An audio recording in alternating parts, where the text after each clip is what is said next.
Arkadaşlar,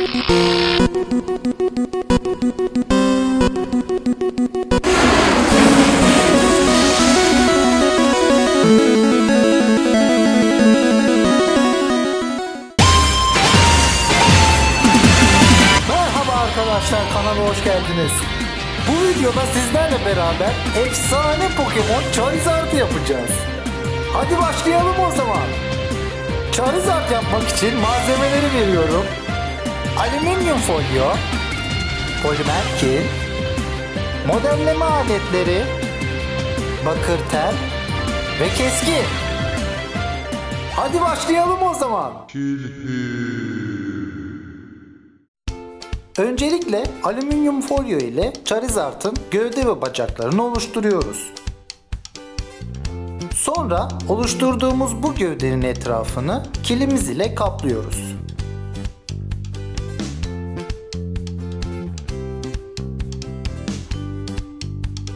Gövdemizi ayakların üzerine oturtuyoruz.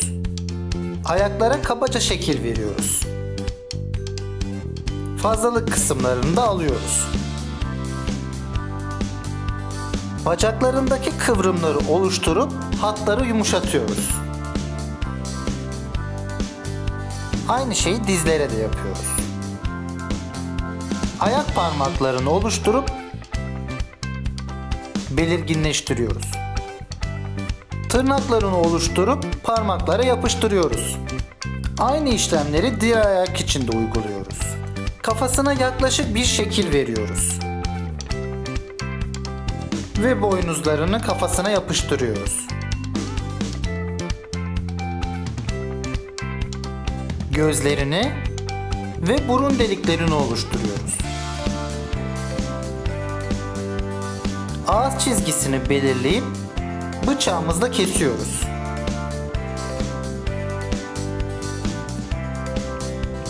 Alt çeneyi ve ağzın içini düzeltiyoruz. Takiben kafasını gövdenin üzerine oturtuyoruz. Ensesine parça ekleyip boşlukları kapatıyoruz. Charizard'ın diline şekil verip ağzının içine yerleştiriyoruz. Takiben de dişlerini çenesine yapıştırıyoruz. Boynuzlarındaki ayrıntıları da unutmuyoruz. Boynunu biraz inceltip gövde ile ayırıyoruz. Kolu için bakır telimizi kesip şekil veriyoruz. Üzerini kilimizle kaplıyoruz.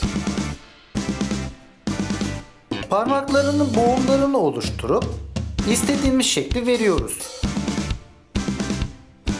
3'er adet parmağını tek tek eline yapıştırıyoruz.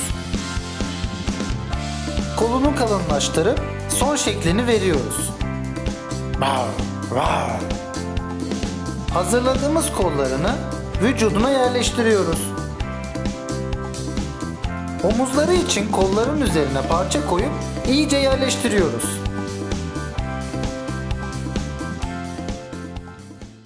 Şimdi arkadaşlar, bu Charizard'ın kafası benim tam içime sinmedi. Gözlerinin yeri tam uygun olmadı. Başı da vücuduna oranla biraz büyük oldu. Şimdi buraya alengirli bir operasyon çekeceğiz. Nasıl mı olacak? Gelin birlikte görelim. Önce gözünün önündeki parçayı alıyoruz. Sonra da ağzının içini boşaltıyoruz. Üst ve alt çenesini kısaltıp düzeltiyoruz. Ağzının içini tekrar yerleştiriyoruz. Kafasının üstünü samuray kılıcıyla kesip alıyoruz. Kesilen parçadan burnunu alıp tekrar başına yapıştırıyoruz. Boynuzlarını ve gözlerini parçalara ayırıyoruz. Gözlerini tekrar başına yerleştirip fazla parçaları bıçağımızla alıyoruz. Sonra da bunların iyice yapışmasını sağlıyoruz. Çenelerdeki fazla parçaları alıp buraları düzeltiyoruz. Yanaklar için her iki tarafa parça ekleyip hatları yumuşatıyoruz. Gözlerini belirginleştiriyoruz. Eski kafadan çıkardığımız boynuzları yeni kafaya yapıştırıyoruz. arkadaşlar, Charizard'ımızın başı ilkine göre daha iyi oldu. Haksız mıyım? Hadi yapmaya devam edelim. Her iki elinin üçer parmağına tırnaklarını yerleştiriyoruz. Bir pense yardımı ile bakır tele Charizard'ın kanadının şeklini veriyoruz. Kanadımızın iskeletini kilimizle kaplıyoruz.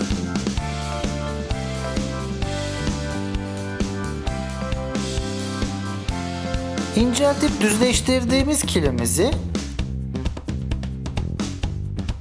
aralardaki boşlukları dolduracak şekilde titizlikle kesiyoruz. Tüm boşlukları doldurup iki kanadımızı da hazır hale getiriyoruz. Kanatların boşta olan uçlarını Charizard'ımızın sırtına yerleştiriyoruz. Ta ki ben bu bölgeye biraz kil ekleyip kanatları sağlamlaştırıyoruz. Sonra da gövde ile kanatlar arasını dolduruyoruz. Kuyruğundaki ateşi ise bu şekilde yaptım. Biraz çiçeğe benzedi ama idare edin artık. Bunu da kuyruğa yapıştırdık mı tamamdır bu iş. Gel bakalım Charizard, sen ateş Pokemon'usun. Fırın seni yakmaz.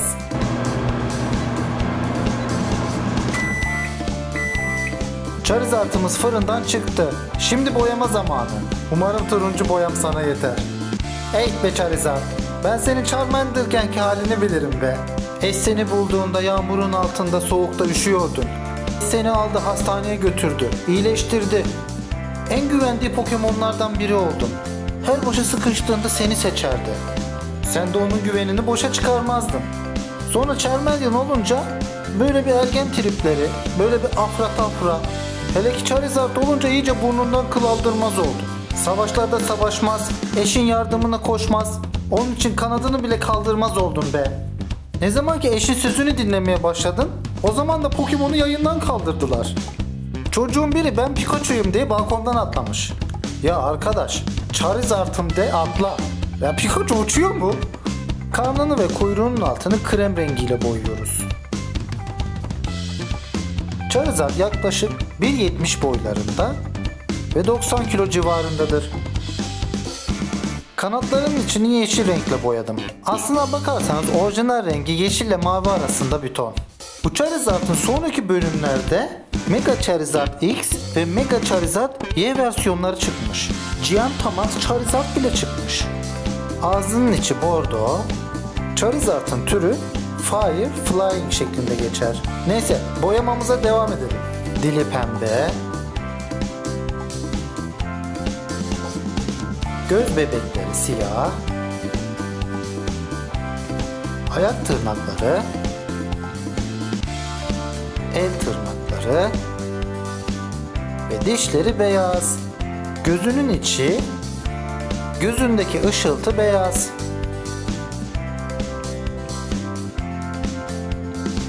Gözünün içindeki mavi renk. Kuyruğu için ise 3 renk kullandım. Alt kısımlar için sarı, orta kısımlar için turuncu ve üst kısımları ise kırmızıya boyadım.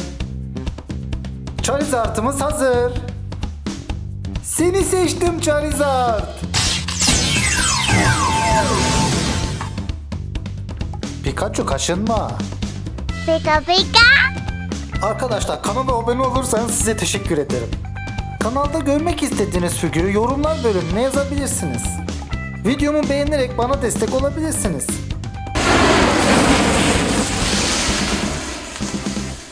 Charizard, dostum, bugün yine yakıyorsun. Başka bir videoda görüşmek üzere.